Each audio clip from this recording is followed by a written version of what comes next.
Halo guys, kembali lagi di Rika Official. Jangan lupa like, komen, dan subscribe ya. Begitu kembali ke rumah, Fritz langsung menyuruh Taylor untuk menyiapkan pesawat. Dia ingin kembali ke Canberra secepatnya, kembali ke kediaman Mayer yang tenang dan nyaman. Beberapa hari ini pekerjaannya sangat padat ditambah urusan dengan Troy Darin, membuat dia merasa lelah secara fisik dan mental. Mungkin dia harus mulai mengosongkan jadwalnya dan bersenang-senang. Tapi dia segera mengurungkan niatnya, mengingat ada adiknya yang sangat membutuhkannya. "Kenapa kita kembali sekarang?" tanya Freya. Keheranan karena melihat Taylor sibuk menyiapkan pesawat. "Karena kita sudah terlalu lama di sini dan aku yakin kamu sudah puas menikmati pantai," jawaban dari Fritz terdengar penuh sindiran. "Apa ini terakhir kalinya aku bertemu dengan Troy?" Fritz memandangi wajah adiknya, ingin dia menjawab pertanyaan itu dengan anggukan, tapi tidak semudah itu. Tentu akan sangat lucu bila Freya tahu bahwa dirinya sedang dijahili oleh kakaknya. "Kita lihat saja nanti," jawab Fritz, tetap sibuk memasukkan barang-barangnya ke koper. Dia tidak memandang wajah adiknya karena takut akan ketahuan bahwa dia menahan senyum. Perlahan Freya keluar dari kamar Fritz tanpa mengucapkan sepatah kata pun. Kebungkaman Freya terus berlanjut sampai mereka tiba di Canberra. Meski merasa kasihan kepada adiknya, Fritz tetap melakukan aktingnya dengan baik. 2 hari berlalu sejak pertemuan terakhir Freya dengan Troy. Setiap hari dia akan mengeluarkan foto yang sengaja dia sembunyikan agar tidak diketahui oleh kakaknya. Foto penuh kenangan yang manis. "Baby, ini foto mama dan papa ketika kita berlibur ke pantai. Nanti kalau kamu sudah lahir, kita main ke pantai." Iya, pantai memang tempat yang penuh kenangan. Bisa dibilang kencan pertama dia dan Troy di pantai. Dan ketika akhirnya ada bayi yang sekarang tumbuh di dalam dirinya pun berhubungan dengan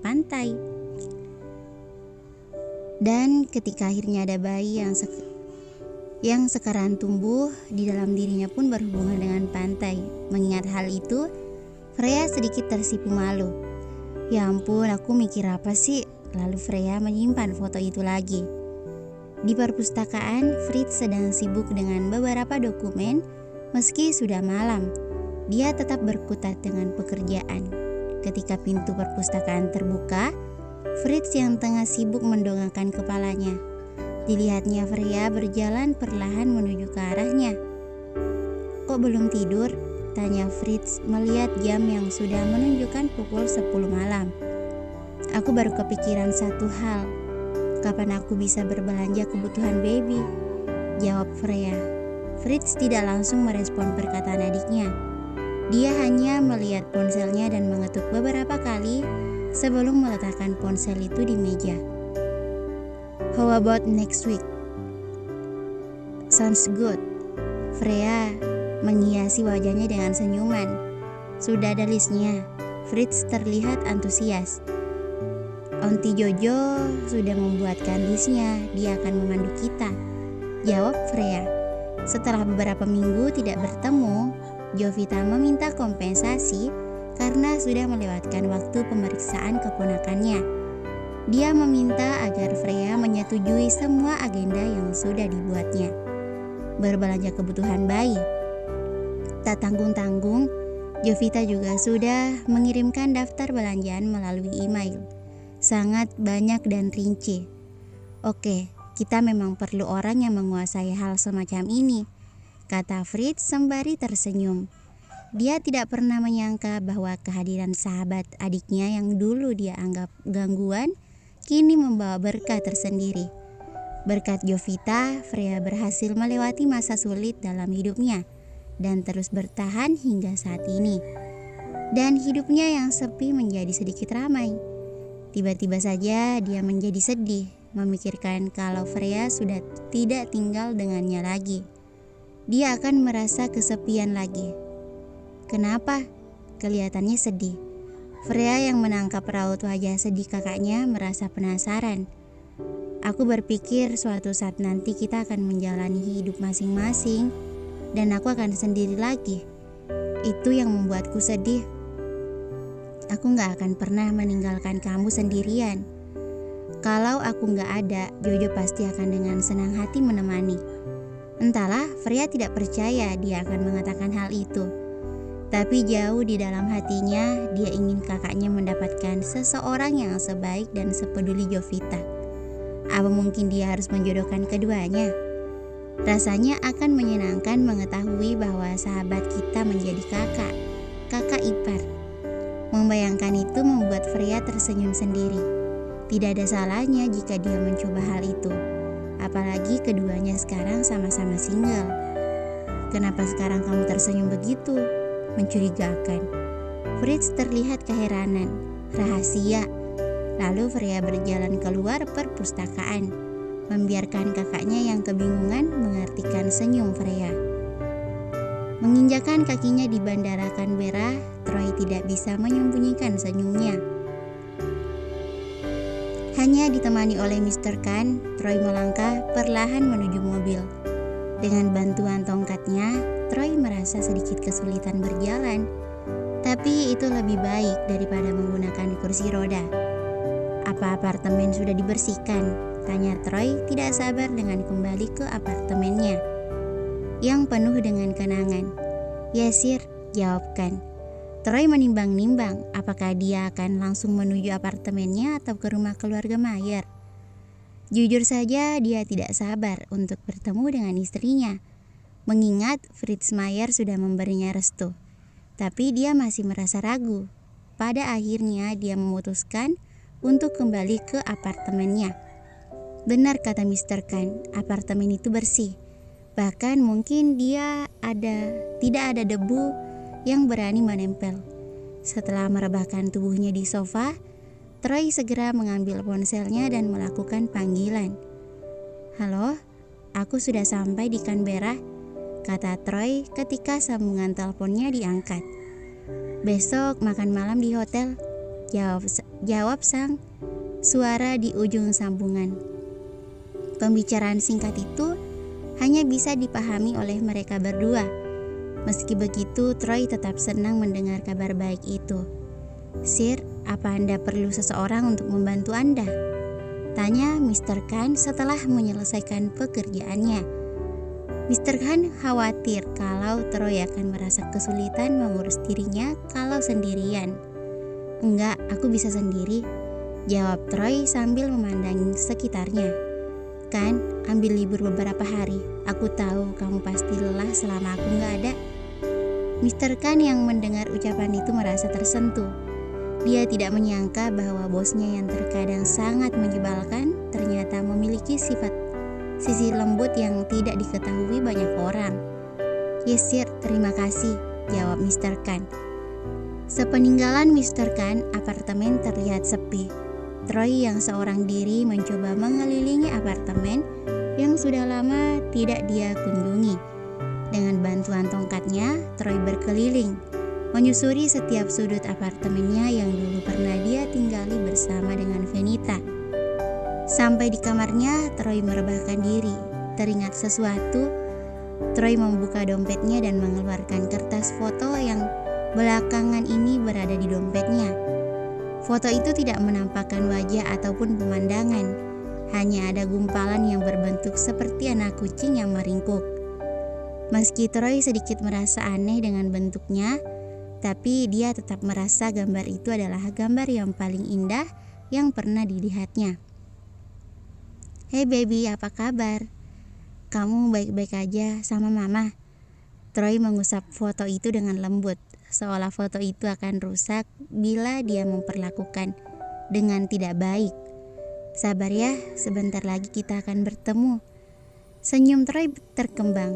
Hanya dengan memandangi foto itu, Troy merasakan kebahagiaan yang sangat besar.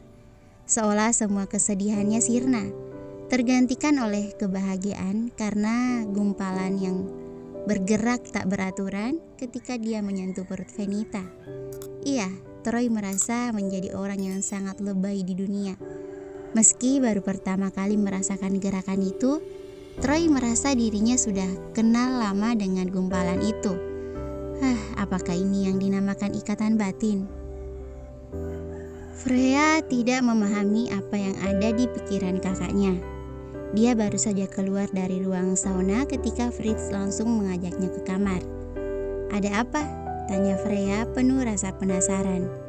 "Ayo kita datang ke acara makan malam perusahaan," kata Fritz bersemangat. Di kamar Freya sudah ada 2 orang yang akan membantu dirinya untuk mempersiapkan diri. Sebenarnya Freya akan menolak ajakan kakaknya, tapi dia langsung terdiam ketika melihat semua persiapan yang dibutuhkannya. Make up dan gaun sudah tersedia. Mau tidak mau, Freya akhirnya menurut.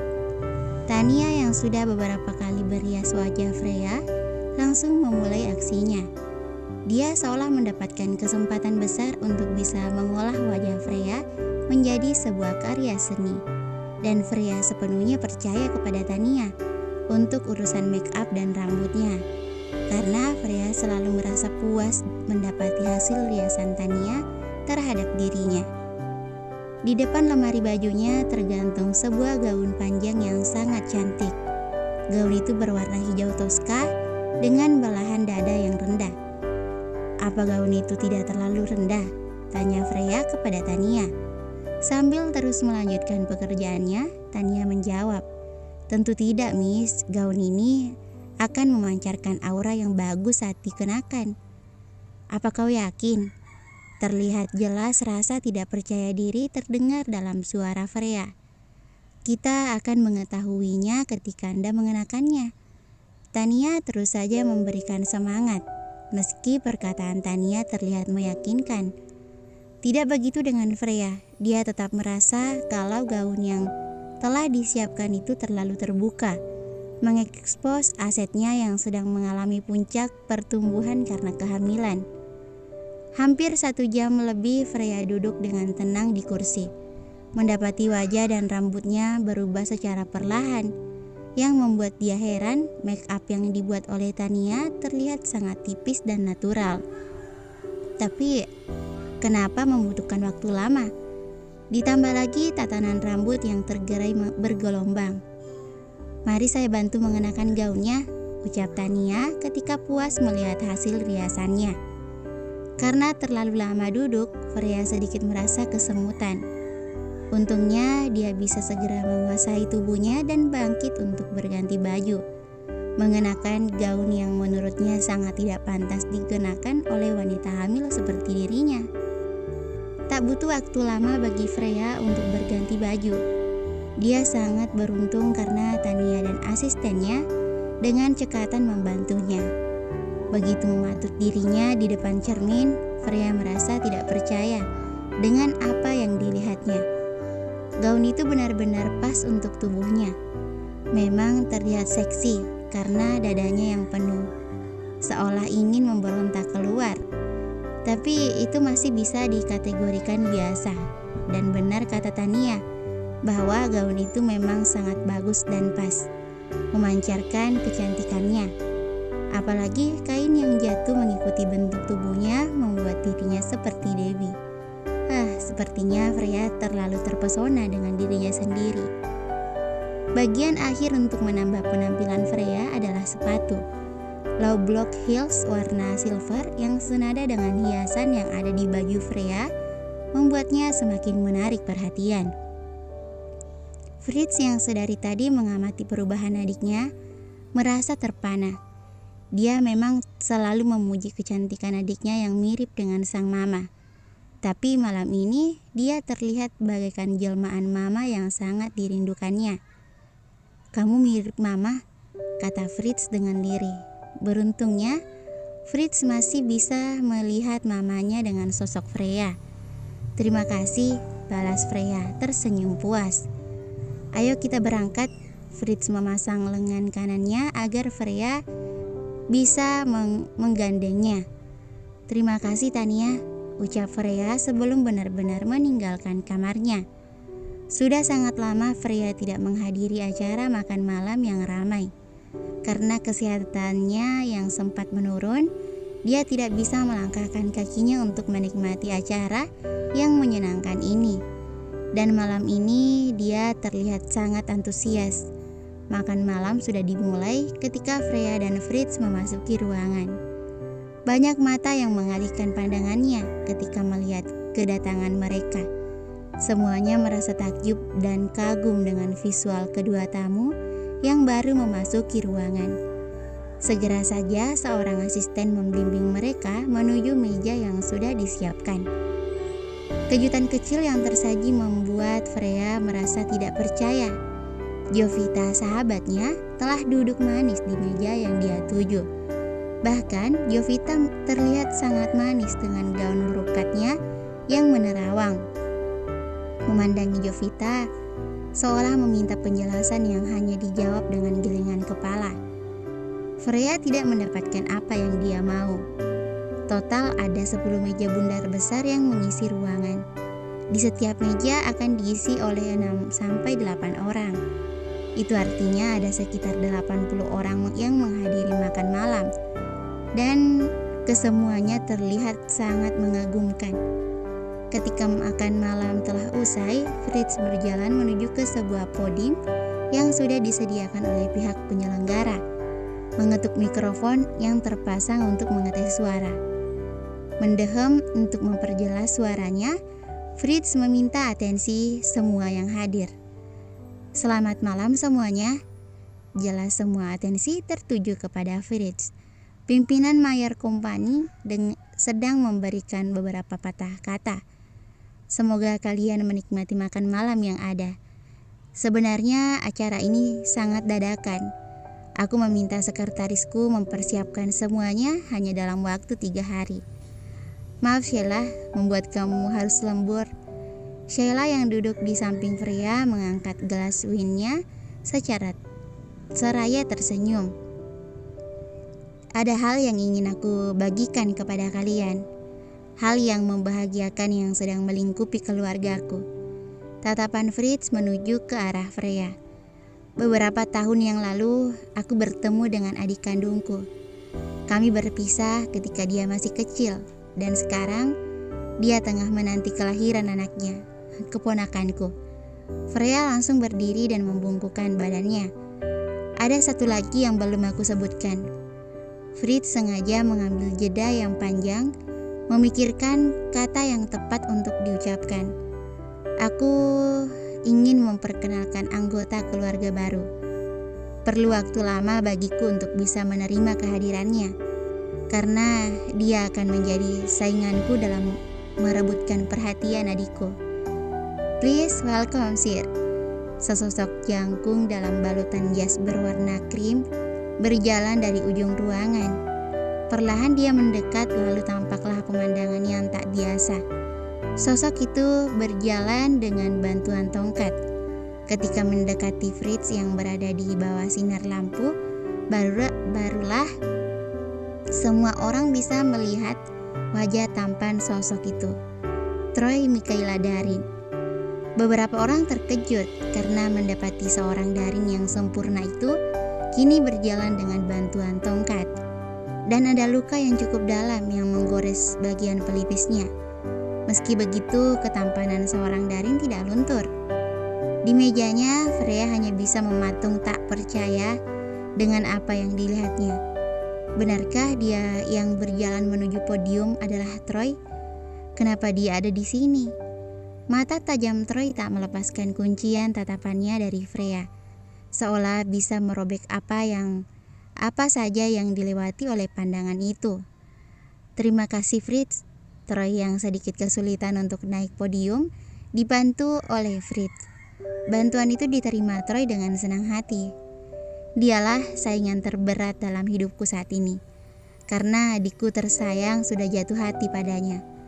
Ucapan Fritz membuat mereka tertawa. Aku ingin kalian mengawasinya. Kalau dia berani main-main di belakang adikku, tolong laporkan kepadaku. Aku akan menghabisinya saat itu juga. Troy memasang muka cemberut, tapi dia tetap merasa senang dengan ucapan kakak iparnya. Sekarang dia serasa menjadi manusia yang normal. yang memiliki hubungan normal seperti yang lainnya. Terima kasih pujiannya, Mr. Mayer. Troy tak dapat menyembunyikan senyumannya. Seperti janjiku dulu, aku ingin memulai semuanya dari awal. Dan kalian yang hadir akan menjadi saksi. Troy mundur satu langkah dan menghadap Fritz. Raut muka yang tadi penuh dengan tawa, kini berubah menjadi serius. Fritz Mayer, izinkan aku menikahi adikmu, Freya Mayer, dan membahagiakannya. Di mejanya, Freya masih menatap tak percaya dengan adegan yang dilihatnya. Apa yang merasuki kedua lelaki itu sehingga membuat pertunjukan konyol ini? Percuma aku merestui kalau nyatanya adikku tidak mau menikah denganmu. Tanya pada Freya, apa dia mau menikah dengan laki-laki yang menyebalkan sepertimu? Sekali lagi Troy mengarungi ruangan. Kali ini dia berjalan dengan penuh perjuangan menuju meja yang menurutnya paling bersinar. Dia hanya bisa berdiri karena kakinya masih belum sembuh sehingga tidak bisa berlutut. Freya Mayer, will you marry me? Ketika mengatakan itu, Troy mengeluarkan kotak buludru berwarna biru. Di dalamnya terdapat cincin manis yang sangat cantik. Di hadapan Troy, Freya masih mematung. Dia tidak tahu apa yang harus dikatakan. Otaknya tidak bisa menyusun kata dengan benar, tapi perlahan dia menganggukkan kepalanya. Setelah beberapa saat, tepuk tangan Ryu bergema di dalam ruangan. Troy yang sedikit gemetar memasangkan cincin itu di jari manis Freya. Cincin itu terlihat sangat pas dengan jari Freya yang mungil. Madam Vanessa yang sedari tadi hanya memperhatikan putra kesayangannya berjuang, merasa bangga. Setitik air mata membasahi pipinya. Betapa banyak perubahan yang sudah dibuat oleh Troy. Hanya karena seorang perempuan yang awalnya sangat dibencinya. Lalu Madam Vanessa mendekat ke meja yang benderang itu, memeluk putranya dan menantunya. Tak lupa beliau mengelus perut buncit Freya, calon cucunya. Bersambung. Thank you for watching.